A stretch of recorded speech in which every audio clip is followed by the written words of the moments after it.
Alors selon toi, qu'est-ce que la virginité? Ah, la question à 1 million. Tu te débrouilles. Qu'est-ce que la virginité? Oh, c'est compliqué. La virginité, c'est la première fois. Pour moi, la notion de virginité, c'est plus à partir du moment où personne n'a eu de contact sexuel avec mon corps. C'est la page blanche, je dirais. C'est le côté, il n'y a pas d'histoire écrite dessus. Donc en fait, t'as juste pas d'historique. Donc c'est quand t'as, je pense, rien fait de quelque chose. Quand quelque chose n'est pas rentré. C'est quand on a encore son hymen et que voilà, qu'il est là. Et que oui, donc il n'y a pas eu de pénétration, etc. Mais pour la femme, du coup, effectivement, avec l'hymen, parce que du coup, l'homme qui est pénétré n'a pas du tout cet aspect physique-là de la virginité. Et faire des prélis, ça ne veut pas forcément dire que tu perds ta virginité. Je pense que c'est à partir du moment où tu commences à te toucher, quoi, où tu commences à te masturber. Mais en y repensant un peu plus profondément, en fait, quand on se fait plaisir tout seul ou des choses comme ça, on peut aussi perdre sa virginité. Ouais, mais du coup, par exemple, s'il y a juste eu on va dire le ciseau ou des trucs comme ça, est-ce que t'es vierge ou pas? Ouais. Pour moi, t'es vierge et c'est juste les prélis du coup. Donc du coup, les personnes qui ont des vulves, qui couchent avec des personnes qui ont des vulves, elles seront tout le temps vierges, toute leur vie. Donc c'est clair net qu'elles ont un ticket gratuit pour le paradis en fait, puisqu'elles sont vierges.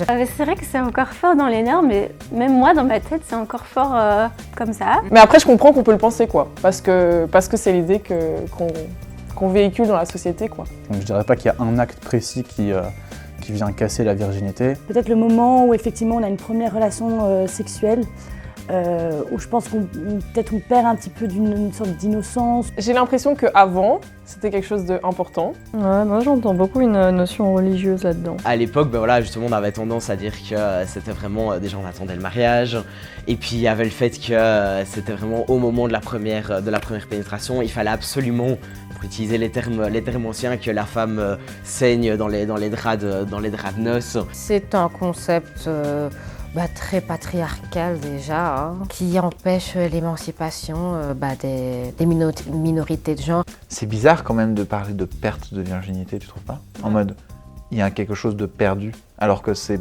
toute une expérience qui se gagne.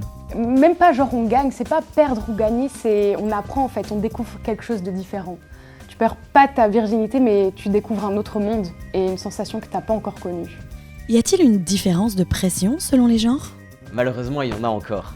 Totalement. Pour moi, je pense qu'il y a réellement une pression. Je pense que le garçon a la pression d'être trop longtemps puceau ou d'être encore puceau. Quand t'es un mec, on te met quand même fort la pression en mode vas-y, il faut que tu le fasses, et puis après tu seras un homme, bien masculin, Hercule. Et la fille a cette pression de justement ne plus être vierge.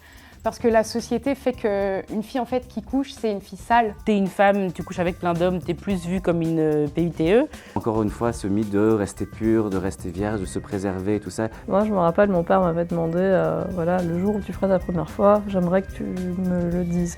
Et j'ai vu qu'il était assez déçu, et donc j'ai pas compris pourquoi. Et un jour, je lui ai demandé, il m'a dit moi, j'aurais préféré que tu restes vierge jusqu'au mariage. Lui, il a pas attendu le mariage pour le faire. Je me souviens qu'une fois, il y avait 3 filles de ma classe qui m'avaient dit t'es pas encore passée à la casserole? J'ai l'impression un peu en mode qui sera le premier à faire sa première fois. Je me rappelle avoir été en compétition avec une amie pour savoir qui était la première qui allait la perdre. Ah ouais? Moi, perso, j'ai aussi eu le fait d'avoir cette pression-là. Et d'ailleurs, je le regrette parce que je l'ai fait limite un peu trop tôt. Pourquoi les gens ont besoin de savoir si t'es vierge ou pas, en soi déjà? Il y avait des garçons comme ça qui posaient la question, est-ce que t'es vierge? Carrément comme ça. Mais oui. Et la pression, elle vient rarement des parents dans notre génération. Ouais. Elle vient souvent de la télé, des BD et des potes autour de nous. En fait, pour moi, c'est un concept qui est hyper obsolète. Oui, c'est ça. Et qui du coup ne correspond plus du tout à nos normes actuelles et à notre société actuelle. Idéalement, ce serait bien qu'on soit on se le réapproprie, soit on arrête de l'employer parce qu'on s'en fout, quoi. Finalement, chaque personne a sa propre définition et son vécu de la virginité. Moule Frites, abonne-toi.